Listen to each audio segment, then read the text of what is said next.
लोग समझते हैं कि अंग्रेजों ने भारत को तलवार से जीता था, पर सच यह है, कुछ शहर तलवार से नहीं, चालों से जीते जाते हैं। और उन्हीं शहरों में एक नाम था, कलकत्ता। यह केवल एक नगर नहीं था, यह बंगाल की धड़कन थी। 17वीं शताब्दी के अंत में यहां गंगा के किनारे बसे छोटे छोटे गांव थे। सूती कपड़ा, रेशम, मसाले और अपार संपन्नता। अंग्रेजों की नजर सबसे पहले इसी संपन्नता पर पड़ी। वे सैनिक बनकर नहीं आए, वे व्यापारी बनकर आए। गोदाम बने, कारखाने खुले।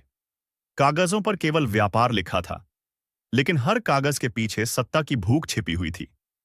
धीरे धीरे उन्होंने स्थानीय जमींदारों से समझौते किए, कर वसूली में दखल बढ़ाया और बंगाल की अर्थव्यवस्था की नस अपने हाथों में ले ली। फिर आया वह क्षण जब कलकत्ता केवल व्यापार का केंद्र नहीं रहा, वह शक्ति का केंद्र बनने लगा। प्लासी के बाद जब बंगाल अंग्रेजी नियंत्रण में चला गया, तब कलकत्ता को ईस्ट इंडिया कंपनी का मुख्य अड्डा बना दिया गया। यहीं से फरमान निकलते थे, यहीं से राजाओं के भविष्य तय होते थे और यहीं से पूरे पूर्वी भारत की दिशा बदली जाती थी।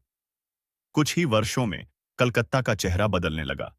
चौड़ी सड़कों का निर्माण हुआ, नदी किनारे विशाल इमारतें खड़ी हुईं, बंदरगाह का विस्तार हुआ, रेल और तार की योजनाएं बनी। दिखने में यह सब विकास था, पर भीतर यह एक व्यवस्था थी जो भारत की संपत्ति को तेजी से समुद्र के रास्ते विदेश भेजने के लिए बनाई जा रही थी। कलकत्ता अंग्रेजों की राजधानी इसलिए नहीं बना कि वह सुंदर था, वह राजधानी इसलिए बना क्योंकि वह सबसे सुविधाजनक था। बंगाल का धन, पूर्वोत्तर के मार्ग, समुद्री रास्ते और प्रशासनिक नियंत्रण सब एक ही बिंदु पर आकर मिलते थे, और वह बिंदु था कलकत्ता।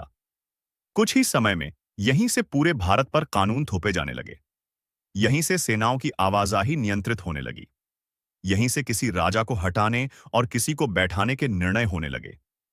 शहर रोशनी से भर गया, पर देश अंधकार में जाता रहा। कलकत्ता का विकास भारत की आजादी की कीमत पर हुआ। जिस सड़क पर गाड़ियां दौड़ रही थीं, उसी सड़क के पीछे किसानों की जमीनें उजड़ चुकी थीं। जिस बंदरगाह से जहाज निकल रहे थे, उसी बंदरगाह से भारत की संपत्ति भी निकल रही थी। और सबसे खामोश सच्चाई यह थी, कलकत्ता अंग्रेजों की राजधानी नहीं बना, कलकत्ता को राजधानी बनाया गया ताकि पूरे भारत को आसानी से चलाया जा सके। यह केवल एक शहर का उदय नहीं था, यह भारत पर नियंत्रण की सबसे मजबूत कुर्सी की स्थापना थी। आज जब हम उस शहर को देखते हैं, तो हमें इमारतें दिखती हैं, सड़कें दिखती हैं, इतिहास की चमक दिखती है, पर बहुत कम लोग देखते हैं उस चमक के नीचे छिपा हुआ वह मौन समझौता, जिसके बदले भारत ने अपनी सांसें गिरवी रख दी थीं। धीमी, भारी आवाज में अंतिम पंक्ति, कलकत्ता पर अंग्रेजों का कब्जा सिर्फ एक शहर की कहानी नहीं है, यह उस दिन की कहानी है जब भारत को चलाने की चाबी किसी और के हाथ में चली गई थी।